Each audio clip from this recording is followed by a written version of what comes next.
Hey, welcome back to the channel.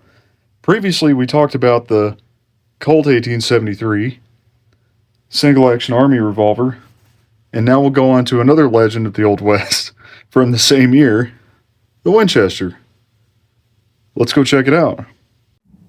Alright, so we've got the 1873 on the table here.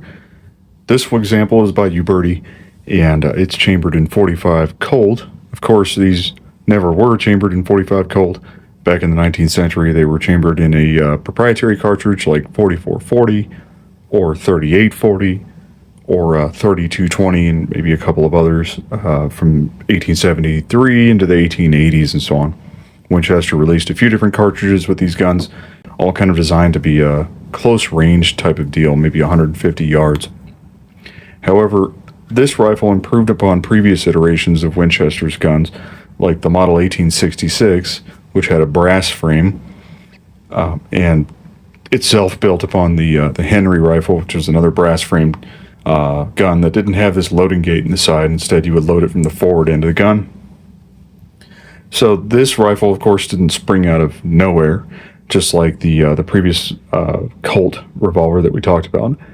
They are kind of the result, or the maybe end result, or midpoint result, however you want to think about it, of iterating over the design across a large number of years, almost 10 years before you got to the point of the 1873 with an iron frame or steel frame. Internally, they're still the same design, nearly, as the Henry rifle and even the volcanic pistol that preceded it. Right, so the 1873 is even maybe a close to 15 or 20 year iterative design cycle, right? Let's take a look at the internals here. We'll flip it over.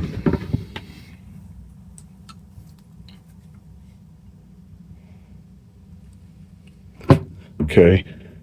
The basic way that you would field strip this gun is to remove this screw on this side plate. Now, Uberti screws that ship with this gun are incredibly soft, like butter soft, right?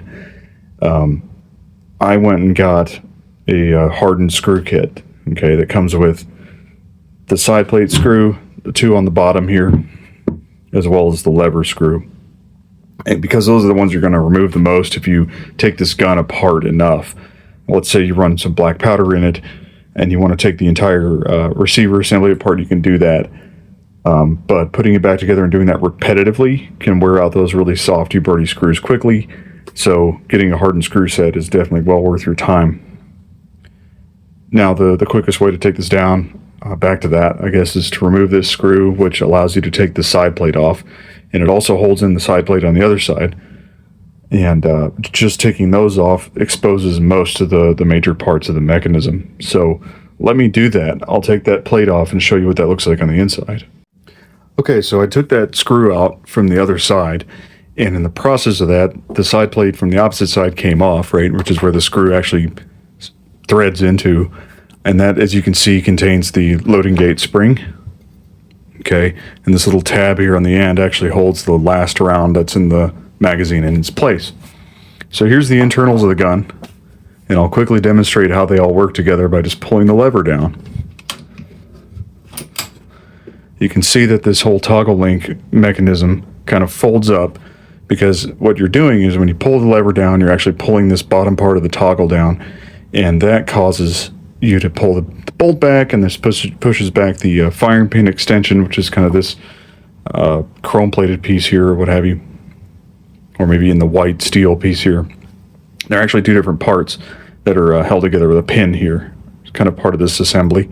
And in the process of this, you can see this arm comes up and it lifts up this brass block. I'm going to try to show you another way. So you see the brass block fall again because that arm has come back down. And watch the arm again here.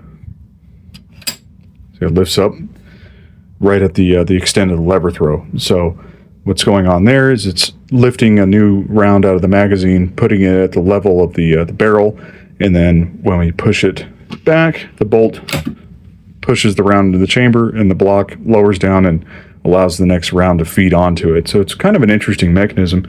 It's pretty complex. It's kind of clockwork-like, right? It's easily taken apart. So if we start to move the lever travel a bit, we can pull out this arm and they're rather tightly fitted. So you can see it's just an arm that sits on a pair of pins, or rather 3 different pins. And the same on the other side. You can see the arm on the other side here.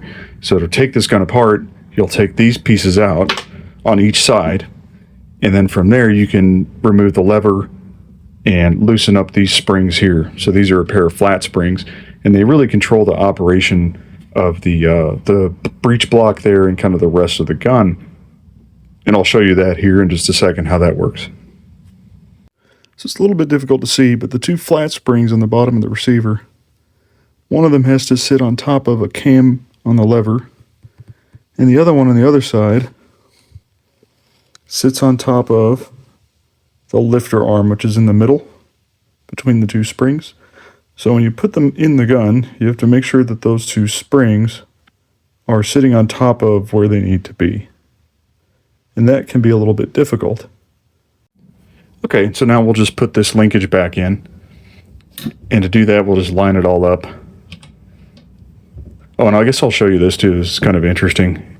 Gives you a little bit of better idea of what's going on. On the flip side of this, there's just a slot cut into the arm so that that pin can slide back and forth in the slot, which allows it to actually move, right? Shift it just a bit. Just press it in. Sometimes you kind of have to work it a bit. So you can see the fitment and tolerance is actually very, very tight, which is great because they're very well built guns, even by Uberti. So that's kind of the basics of it. And again, I'll show you the mechanism again. Pull the lever down. And in fact, another part of this mechanism is this little pin that you can see sticking down here. If we depress that, you can see this piece coming up here. That's a trigger safety, or an out of battery safety, so that the trigger can't be pulled until the lever is actually held closed, and then it can be pulled and let the hammer drop. If we don't depress that pin, the whole mechanism doesn't work, won't fire. So here's a top view of the mechanism in action. You can see that the bolt is incredibly thin, and again, that kind of speaks to the weakness of the action design. Now here I have a spent case in the chamber of the rifle, and I just want to show you how this thing feeds and ejects rounds. So as we move the lever down, you see it starts to extract, and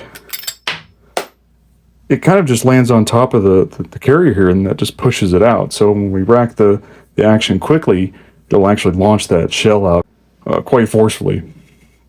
As we do this, down in the trough underneath there will be the next round in line. You can see how that's lined up with the chamber, and as we move the lever back, the bolt will push that new round into place, and the breech block will drop back to its initial position.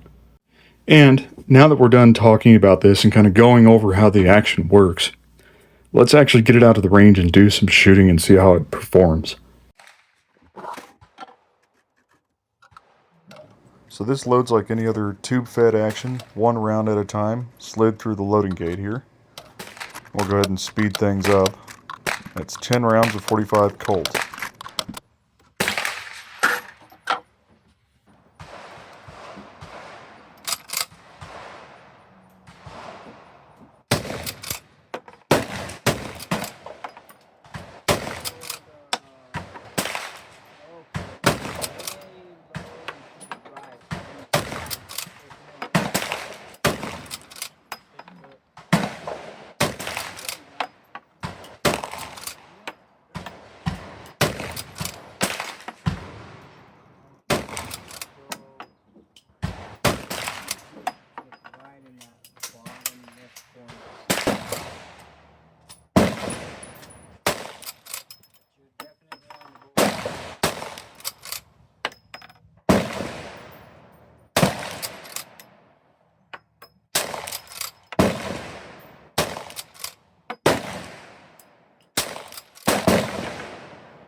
So now here's our target at 50 yards. A lot of the shots end up to the left, and we can see that more in the next picture. Let's go to the smokeless at 100 yards.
Here's our 100-yard target. You can see there's a lot of vertical stringing across the entire target, and they're way more spread out, and even to the left a little bit, a couple of hits. You can see there's a lot more work to be done here as far as load development and practice. So I hope you've enjoyed our look at the Winchester 1873 by Uberti in this part 2 of our Guns of 1873 series. If you did, leave it a like, give it a thumbs up, share, subscribe. And if you're interested too, check out surlyspossibles.com for lots of gear like ammo boxes like these and all kinds of other stuff for cap and ball and black powder shooting and cowboy guns in general. Thanks for watching. I hope you enjoyed it. I'll see you in the next one.